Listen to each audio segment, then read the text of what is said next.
इसी बीच एक बड़ी खबर लखनऊ से, जहां पर ओम प्रकाश राजभर के मोर्चे पर एक बड़ी दरार आई है और ओवैसी की पार्टी तीसरे मोर्चे से अलग हो गई है। एआईएमआईएम ने ओम प्रकाश राजभर से नाता तोड़ दिया है और राजभर के बीजेपी अध्यक्ष से मिलने पर यह बवाल काफी ज्यादा बढ़ता हुआ नजर आ रहा है और एआईएमआईएम प्रवक्ता आसिम वकार का कड़ा प्रहार और ओपी राजभर से बीजेपी की बू आती है, ऐसा उन्होंने आरोप लगाए हैं। हमारी पार्टी के नेता और हमारा अपमान हुआ है, ऐसा वकार की तरफ से कहा गया। वकार ने ओपी राजभर को भला बुरा कहा है, काफी भला बुरा कहा है और अपनी कौम के साथ धोखा नहीं होने देंगे, ऐसा वकार ने कहा। और साथ ही साथ यहां पर उन्होंने कहा कि संयुक्त भागीदारी मोर्चे से अलग हुई है एआईएमआईएम और स्वतंत्र देव सिंह से मिलकर के फंस गए हैं राजभर। इससे पहले आपको बता दें, ओवैसी और राजभर की तरफ से यह ऐलान किया गया था कि 2022 के चुनाव में एक साथ आकर के चुनाव लड़ा जाएगा। कल ओपी राजभर साहब ने एक चैनल को दिए अपने बयान में ये कहा कि ओवैसी साहब भी भारतीय जनता पार्टी के अलायंस का हिस्सा बनेंगे। उन्होंने ये कहा कि जिस तरह से शाहनवाज हुसैन, जफर इस्लाम बीजेपी में है, उसी तरह से वो ओवैसी साहब को भी साथ लेकर जाएंगे। मैं इस बात का पुरजोर मजम्मत करता हूँ। ये हमारे नेता की बेइज्जती है कि उसका मिलान शाहनवाज हुसैन साहब और जफर इस्लाम साहब से मिलाया जाए। ओपी राजभर साहब का यह बयान सरासर झूठ और फरेब पर आधारित बयान है।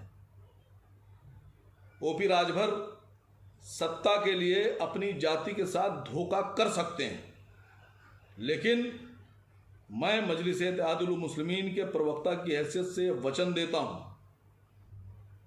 कि हम, हमारी पार्टी और हमारे सदर हिंदुस्तान के तमाम मुसलमानों को यह वचन देते हैं कि हम अपनी कौम के साथ कभी भी न धोखा करेंगे और ना ही हम किसी और को अपनी कौम के साथ धोखा करने की इजाज़त देंगे। हम कभी भी ऐसे किसी मोर्चे का हिस्सा नहीं बनेंगे जिस मोर्चे से भारतीय जनता पार्टी की बू आती हो। हम हर उस व्यक्ति को, हर उस पार्टी को हराने का काम करेंगे जो बीजेपी के साथ चुनाव में जाएगा। राजभर भी अगर बीजेपी के साथ जाते हैं तो हम इन्हें भी हराएंगे। भारतीय जनता पार्टी के साथ हाथ मिलाने वाले लोग हमारे राजनीतिक दुश्मन हैं।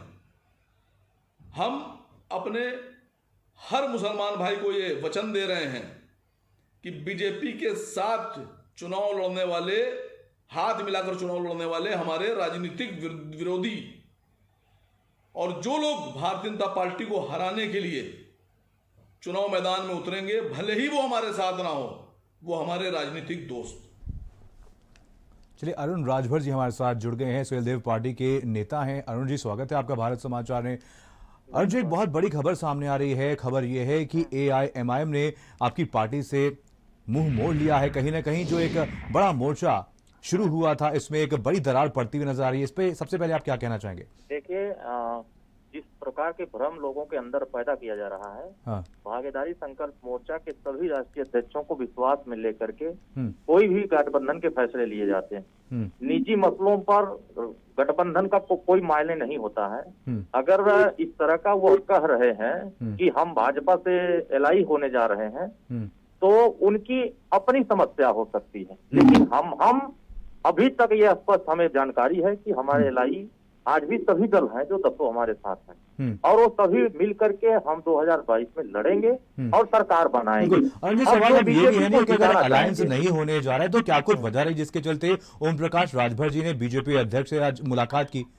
देखिए, हम किससे एलआई करेंगे, किससे नहीं करेंगे, ये हम समय पर बताएंगे, लेकिन हमारा साफ एजेंडा है कि हमें भाजपा को हराना है और उत्तर प्रदेश में भागीदारी संकल्प मोर्चा की सरकार बनाना है। क्योंकि लेकिन अरुण जी, ये भी तो है, अगर 2022 के चुनाव से पहले, विधानसभा चुनाव से अगर ऐसी मुलाकात होगी तो कहीं ना कहीं सवाल तो खड़े होंगे ही ना।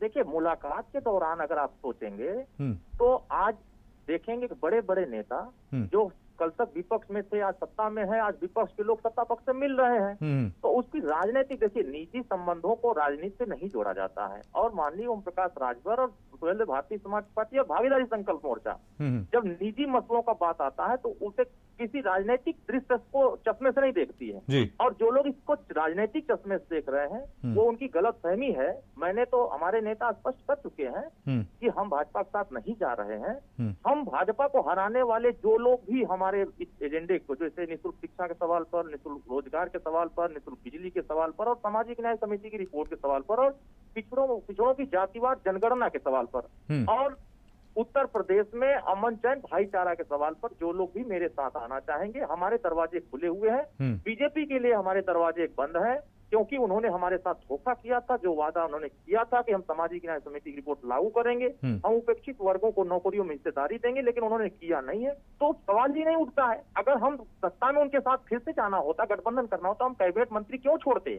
हम 2 राज्य मंत्री क्यों छोड़ते, 8 सदस्य हम क्यों छोड़ते। ये बात जनता को समझ में आ रही है कि माननीय ओम प्रकाश राजभर जी सिद्धांतवादी नेता है, अवसरवादी नेता नहीं है। अगर जो लोग इसको अवसर की निगाह से देख रहे हैं तो उनके चश्मे में ये खराबी नजर आ रही होगी, लेकिन माननीय ओम प्रकाश राजभर के चश्मे में सब एक जगह नजर आ रहे हैं कि हम न्याय के लिए लड़ेंगे, हिस्सेदारी के लिए लड़ेंगे और जिसकी जितनी संख्या बारी उसकी उतनी हिस्सेदारी के तर्ज पर हम उत्तर प्रदेश की जनता के बीच में जा करके हम उनसे वोट मांग के अपनी सरकार बनाने का काम करेंगे।